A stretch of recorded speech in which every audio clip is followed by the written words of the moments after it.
Hello, Guardians of Sustainability. Welcome to another episode of our new channel where we explore innovative solutions and dive into the latest development and insights in ESG.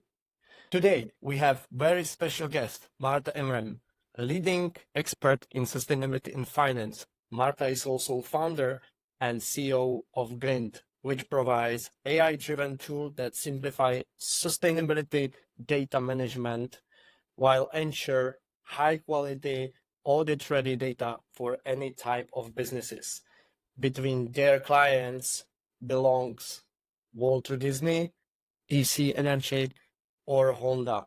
But it's not only about big companies. With Marta, we talked about how these technologies can actually help even smaller companies where ESG is often handled by one person. Join us as we discuss the importance of accuracy in sustainability reporting, benefits of automation, and how Glynt changing the way the company is handling their ESG and environmental data. Hi, Marta. How are you today? Good morning. Nice to see you, Robin. Where are you calling us from, actually? So as you can see behind me, it's awfully green. So north of California is the state of Oregon, and I'm here for the summer.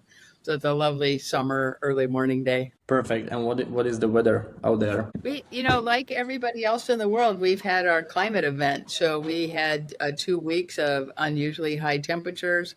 Really, this is a very coolish summer place, but it was over 103 degrees, 104 degrees Fahrenheit, which for this part of the world is about 20 degrees higher than usual.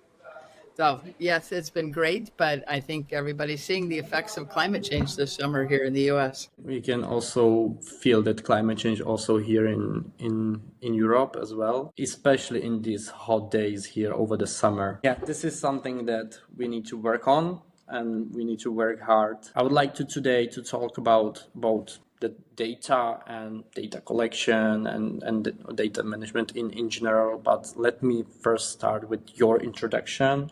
So if you can please introduce yourself to our audience and what is your profile? Sure. So I'm Martha Amram, founder and CEO of Glynt.ai. And as our name says, we use AI-enabled workflows to help companies prepare sustainability data. And we're not just finding it and processing it and delivering it. We're also bringing it up to a very rigorous quality level so that you can be confident that you're reporting good data. Because we're so technology enabled, the whole system is incredibly streamlined at this point. It's been proven out and cost effective.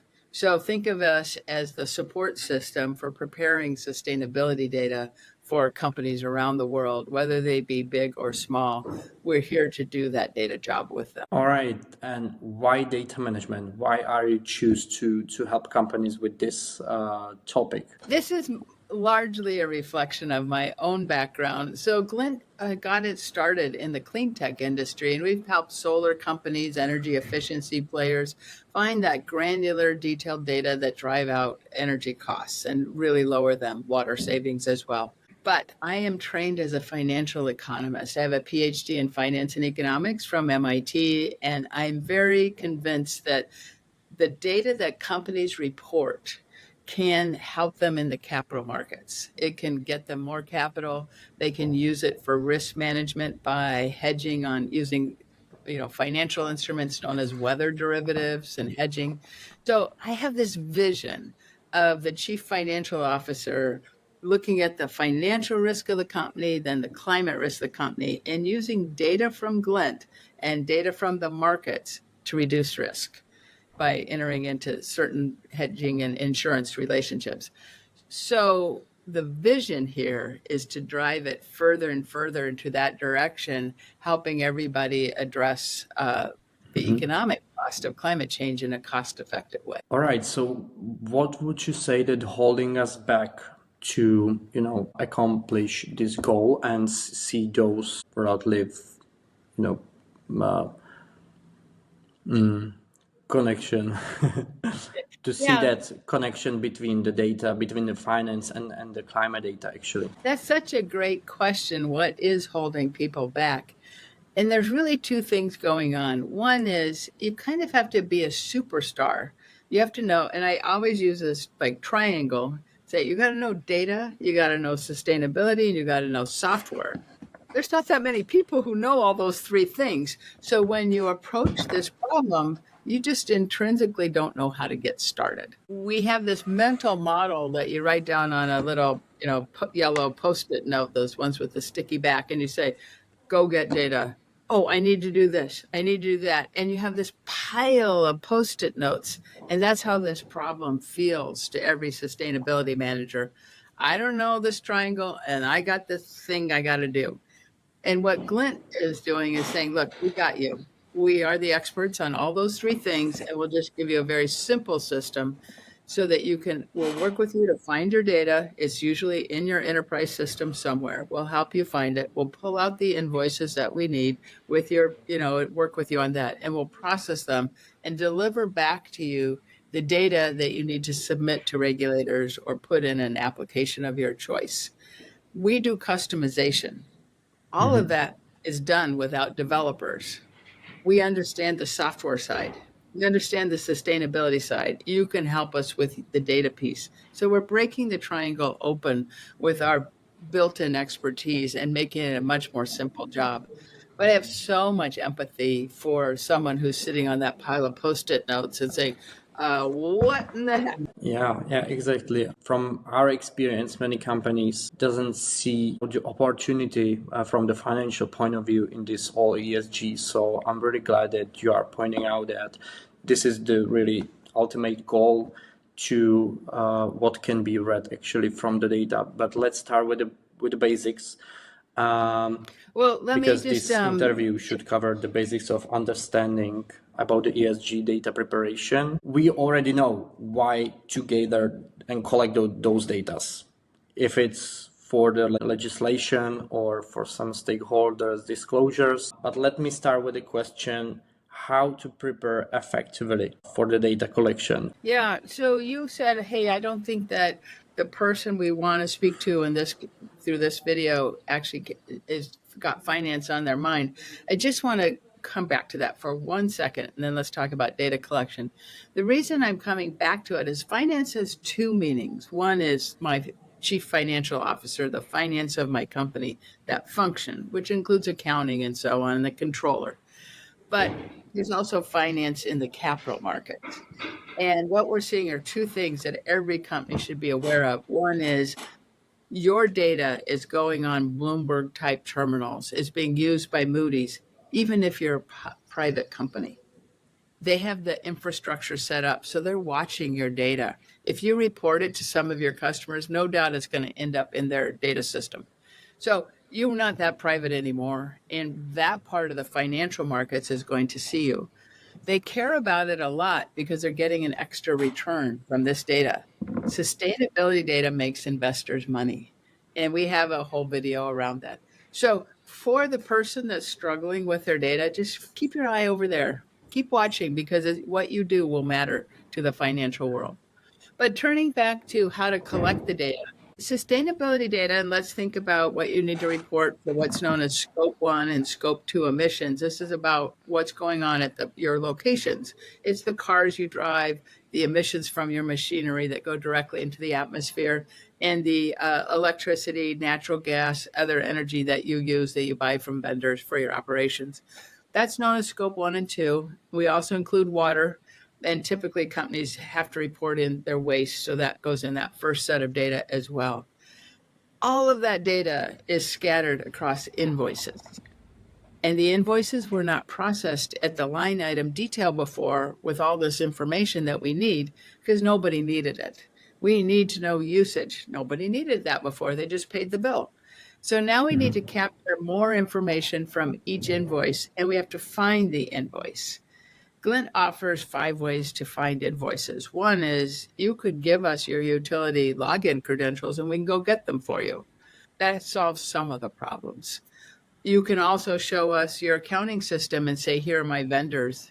That solves another. You can just do the capture yourself from your AP system, your accounts payable system, bring it over to an SFTP, will pick it up. We have customers who do all of this. We have customers who integrate us into their AP system. So essentially, we try and make the mix and match menu of what you need to fit you and where you're starting from. But we'll work with you to solve this, what I call the capture problem, and that gets everybody going, and they can start seeing what to do next once we work through a few sites. All right. If I would be the owner or CFO of the company, I would like to hear that, because from my understanding is that this data can be automated and I don't have to gather them manually. So in most of the cases, I guess. So what is the conversion? What is the percentage of which data can be actually read from the invoices from those files, and which data I need to gather and I need to dig into my processes, to my vendors to get them? Yeah, it's a great question about, because nobody wants to increase cost and nobody wants to increase headcount. Glynt actually is pretty good at avoiding those costs. We do save 80% over ordinary systems because we are so automated. And that automation is starting at that capture. We can build automated pickup points, scheduled, and so on. So you get to check that off your list. No one is typing in data, they're just sending along the PDFs. And Glynt's very good at turning PDFs into structured sustainability data. Our machine learning has been trained and proven out. So we're coming out at more than 98% accurate from the very first. We'll close that last little gap with human review, and we'll keep training our machine learning to improve all the time. So we've got a great handle on finding the data, preparing the data, and I want to say making sure it's audit ready, because all of this data has to go through audit and assurance. And that's an upcoming bottleneck. And we're ahead of you. We know where that is. So we're preparing the data in advance for that. And that automation will then continue through completing the data, enriching it, customizing it, and preparing the audit ready files. So when we do all that automation, the reason why companies don't need to increase headcount is they need to work with us on the data capture, and then we take it over and we give it back, all done. And they're ready to go and verify it and use it. And so that makes their role very clear, much easier, and allows sustainability people to start thinking about something else besides typing in data. Why, in your opinion, does the accuracy of those data matter? You know, accuracy is cost, and accuracy is audit readiness. Everybody is enchanted these days with Gen AI and LLMs, and it's not that accurate in this job. So let me just say, if you used, a Gen AI system right now, it'd probably get about 60% accuracy. What that means to a customer is for 40% of the data fields and 100% of your documents, you have to look at it, check the Gen AI, and fill in the missing bits and correct it. You can see your cost and your staff needs just skyrocket. That's what we get rid of when we're super accurate. So at 98%, and with our built-in tooling, we take all that extra work of verification out of the customer's hands and do it ourselves. And if the customer says, I need to check to make sure this field adds up to that field before I'm going to be satisfied, we say, thanks for telling us the rule. We'll put it into our test kit and we'll test it for you. You already explained to us what role does the technology play in those data collection and data management system. But from also our experience, there isn't software like a software. Most of the softwares are presenting themselves as a one-stop solution. Can you comment on that topic a little bit? What can be the differences? And if I'm the owner of the company and I'm choosing the software, what should be the key, let's say, elements to focus on to pick up the right system for my data management? Yeah, I have a lot, again, we know that empathy, I should add my word. I have a lot of empathy for folks who are faced with this problem of not very much time, need to get this job done, don't want to add headcount, and being approached by 25, 30 different software vendors. What makes them different? What should a person look for? And I think that they all say they do everything. We have been in customer meetings where they say, we are so tired of software companies who say they do it all, but when we look at it more carefully, they don't. And I go, hold on here, folks. Glynt only does data. And the reason we're focusing on data is that software tends to not automate the data part. Because as I've mentioned, we transform all the invoices into very structured sustainability data. You can't build insights and analytics and do that second piece and be good at both. And so we're very focused on preparing the data, and our software flows into Salesforce, NetZero Cloud, IBM Envisi, Microsoft Sustainability Manager, MicroStrategy, Benchmark, Enablon, UL 360. So we see all those software vendors and we automate the connections. If you're trying to figure out, okay, I got to buy a vendor, but maybe they don't do data, I think one of the acid tests that you could ask is, okay, suppose I gave you my data, the invoice files. When will I see the first results? And with Glynt, we're so automated, you'll see your first results within 1 week. Give us your data on Monday. You will start seeing it in the software that you choose on Friday. And, which software to choose will depend on a lot on your circumstances and so on. It's not really the topic here, but you have choices. And if you automate your data, you don't lose any choices. Do I need softwares on a regular basis, or should I pick up one when I need to be ready for and data collect some data, or how it's working?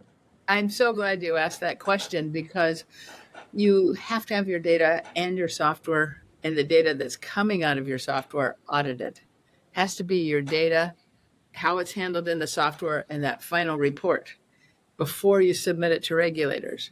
So imagine that you bring in an external audit or an insurance provider. That is about 9 weeks, 10 weeks from start to finish. But you don't want to bring them in and spend all that money till you've done it yourself and double check that it's going to work. So that's another 9 to 10 weeks, even probably a little bit longer because you need to fix stuff. So now you've added, 24, 25 weeks. That's almost 6 months to your schedule. So you need to pick your software before you do those last pieces. Otherwise, you will not pass audit and assurance without qualifications. I think that everybody should be thinking about getting ready for those audits and what it takes and building their timelines so they can meet their schedules. What are the key metrics or indicators that companies should prioritize? When it comes to data management and those attributes, there's a framework known as the 6 V's, as V is in victory. And it's velocity, volume, veracity. You can see they've got all the V's here. What it really tells you is you want a scalable system that's accurate. And you want a single vendor, as opposed to this one does a little bit of this, that one does a little bit of that, because that will keep your costs down. A single vendor is way more cost effective, and it allows you to hold somebody accountable. The last thing I would say is you want a vendor this is why consultants are not a good choice anymore.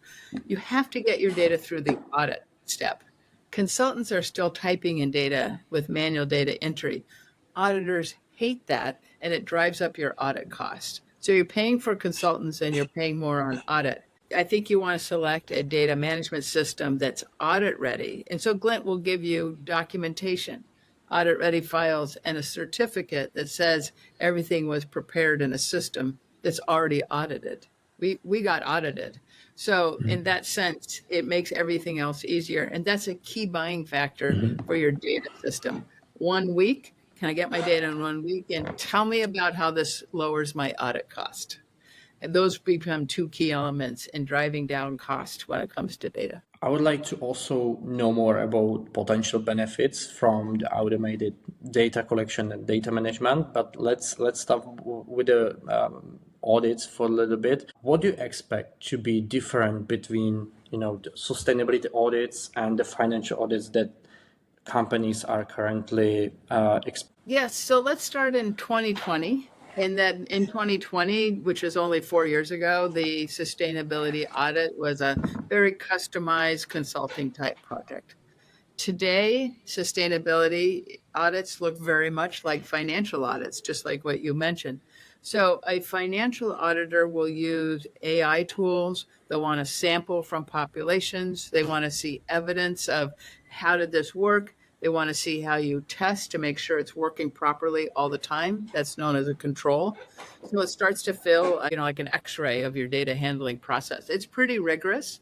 And this is why you don't want to just sort of do sustainability data. You want to prepare it for that audit. You've got to think ahead. It's expensive if you don't.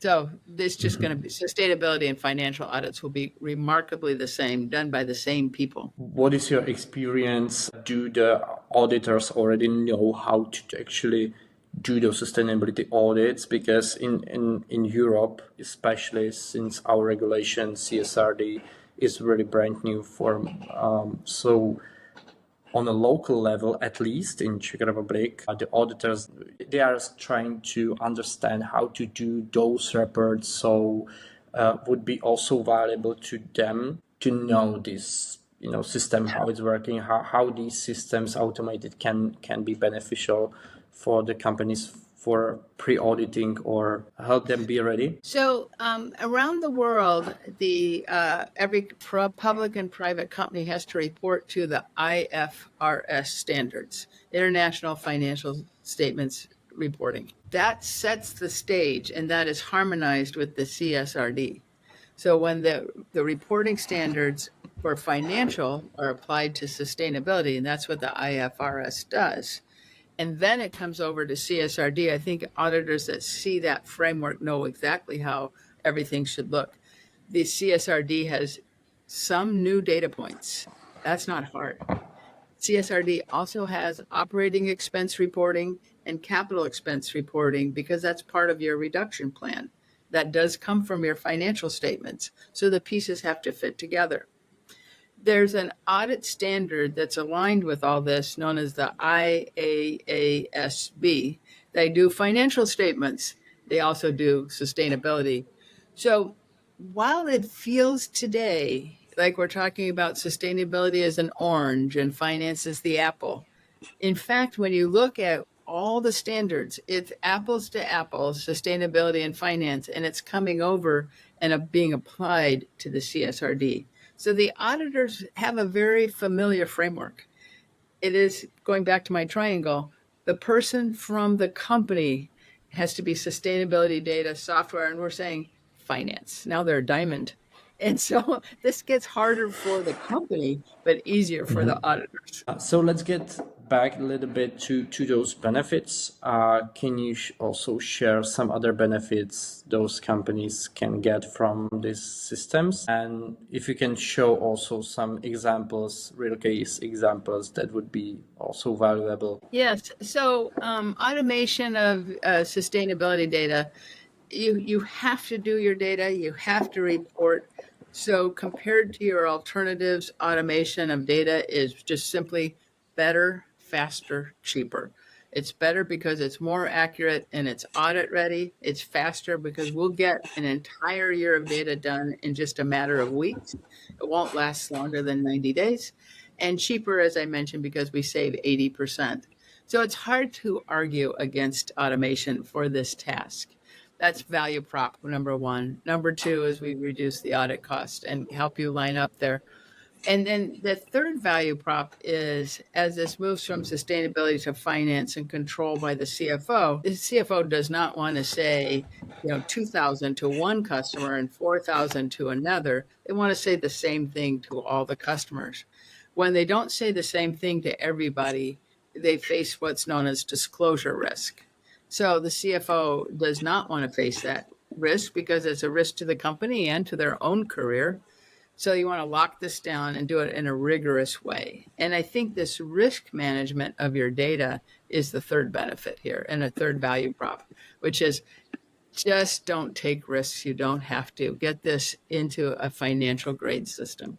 Get your sustainability done right from the start. Do you see any cons or, let's say, roadblocks with the automated data collection? I think here, if you're back to, feeling a lot of sympathy and, understanding that sustainability teams are being pitched by 25 and 30 companies who say, we'll do it all.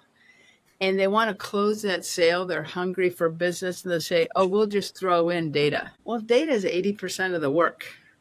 So you've got to buy your system on the data capabilities and check them out against, as I mentioned, maybe the 6 V's. That's a pretty standard framework. And think about that first. The software, there's lots of software choices, but you got to buy your sustainability first. And so you asked about, are there any cons? And I think the con is you've got to really sort through the offers you're being presented and figure out which ones are really going to help you handle data in a very aggressive timeline, because there's not much time left before reporting. What about, let's say, multinational companies with complex supply chain and a lot of stakeholders involved in their processes? What's the challenges associated with this data collection on this type of businesses? Yes, nationals and every company has to report their supply chain. It's just everybody has to do it. And yet we always are faced with 30 years after we had digital supply chains, the level of engagement with supply chains never gets above 25%. 75% of suppliers say, oh my gosh, and maybe we get paid that way, but we're not doing any extra data. And so why would they want to change in the time of sustainability? They won't. So the company itself cannot rely on supplier provided data. They have to find a system that will give them accurate, actual supply chain data through their own methods. And I think automated data services like Glynt are the only answer to that. We can help folks conquer their supply chains. From your experience, do the companies actually have those data available in their processes, in their systems? Even if they don't know about them, because this can be also the case, I guess. Well, in the past, about 20,000 companies around the world did voluntary reporting. You can see this at the Climate Disclosure Project, CDP. Last year it was about 23,000, went up a little bit. This year, 75,000 companies have said to CDP, we're going to file voluntary reporting. So this problem of not knowing about it is rapidly going away. And that means it's new to everybody. Nobody has experienced systems. Only those 20,000, and those 20,000 original filers for CDP have to upgrade their systems. They're not good enough for this audit-ready world. So frankly, everybody's struggling with this triangle. It just doesn't go away. There's nobody who's the unicorn that this person is and this company is.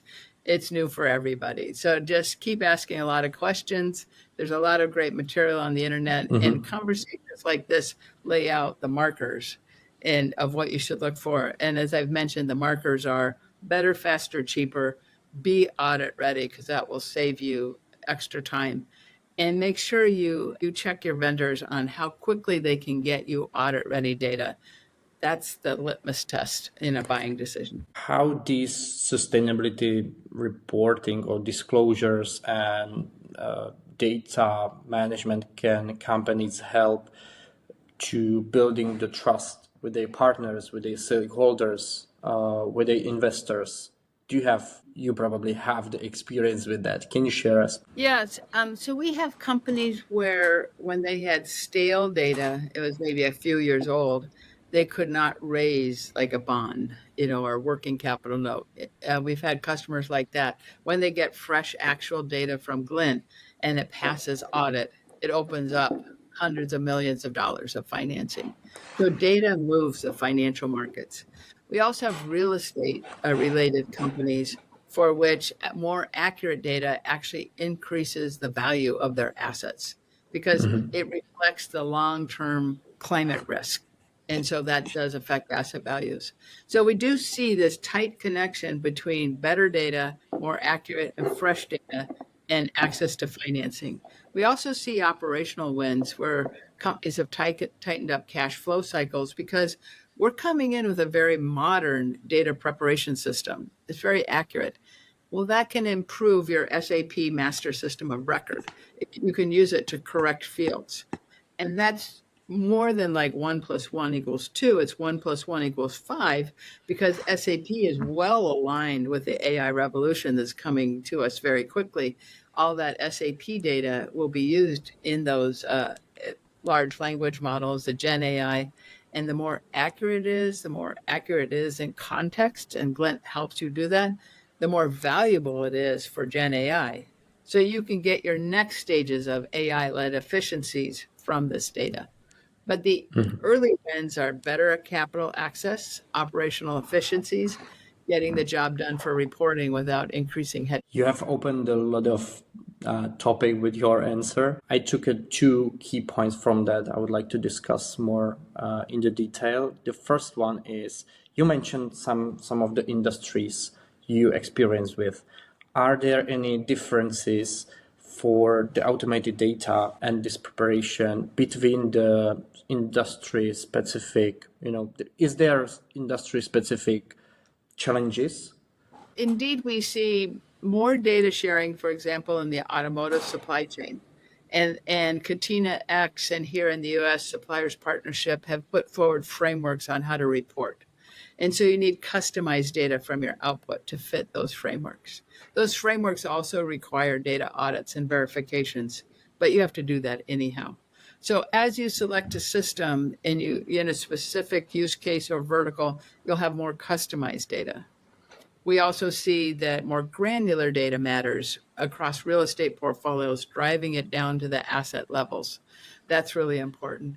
But largely, we're seeing a very horizontal problem, something that every company is facing, which is if I have more granular data, I'm better off. If I have more accurate data, I'm better off, and so on. So there are a few small wrinkles across industries, but it's largely at that customization top level.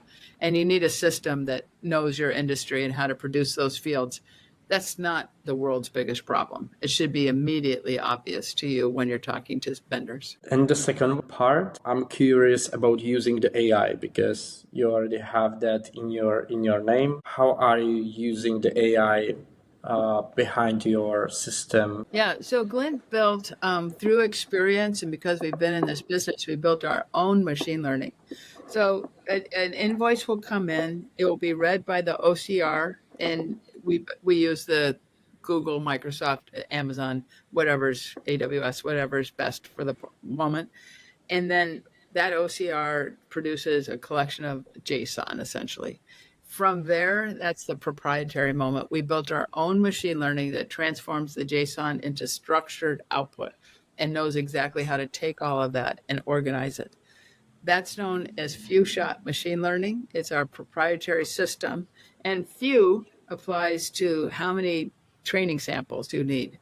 If you give me an electric utility from Timbuktu, I'll say, thank you, could I have 3 invoices? After I see 3 invoices with our machine learning, it's 98% accurate or higher. And so it's very highly accurate, very easy to train, on demand, no coding, and so on. We do that work. Our customers don't. And it comes out as structured sustainability data. So we're super accurate, as I mentioned at the beginning, with a low energy efficiency and low water efficiency standard. So we're more carbon efficient than standard tooling. If you think about Glint's purpose-built few-shot machine learning, you compare it to standard cloud providers, we're at 40% of the energy and water use. You compare those standard tools for cloud providers to Gen AI is 5 to 10 times higher than the standard cloud tools. What the point is, Glint built the exact thing that's needed for the problem at hand. There's a collection of AI tools out there. Companies will use them in mix and match ways. Not everything is done by one tool. Who is like in general, who is the ideal customer of Glint or similar softwares? Which type of companies? We typically work with finance and sustainability teams, and they're configured in various ways. So there'll be somebody who's in charge of the sustainability data, somebody who's overseeing it more cross-functionally, and that's the team that we're always selling to. The ideal company understands that they have a data problem. They have a tiny bit of their toe in the water. They've had consultants before. They're looking to take out consulting costs. They're too expensive.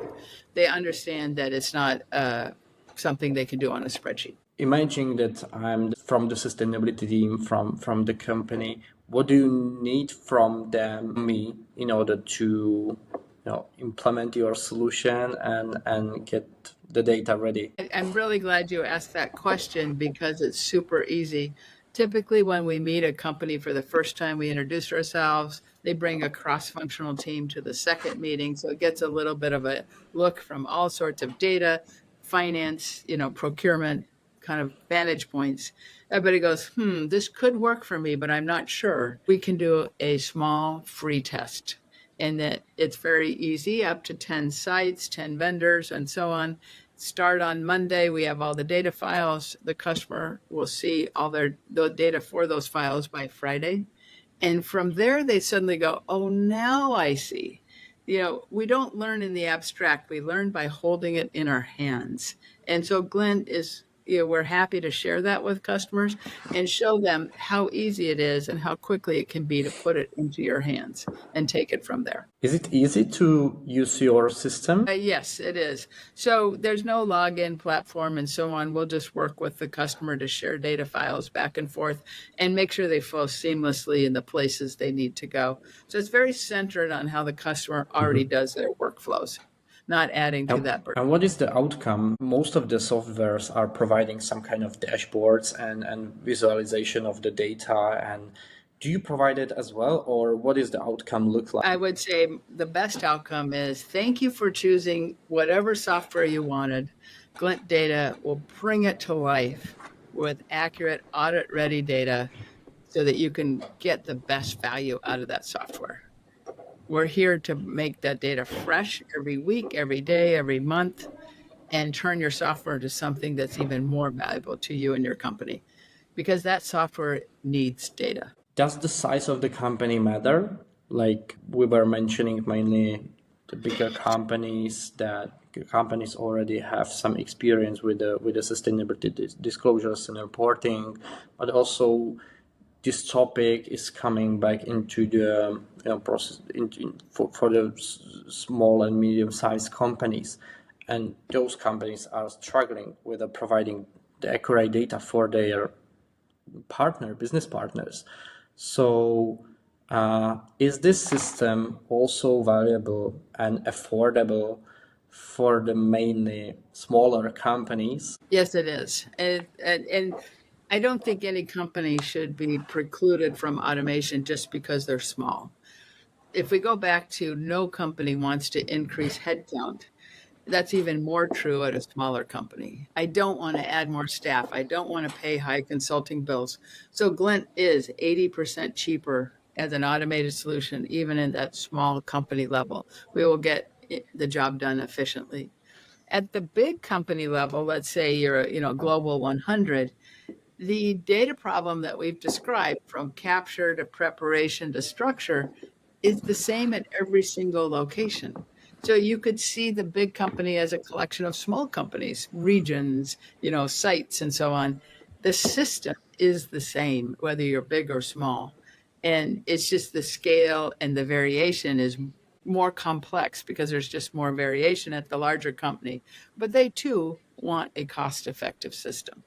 So no small company should hesitate, and Glynt will scale with the size of the situation. I would say that mainly those smaller companies should be the customer of few or similar systems, because apart from few of them, they don't have the large sustainability teams like the multinational companies does. So it can help them to be effective. It can help them actually save the capacities. Am I right? Actually, I will argue with you and not agree.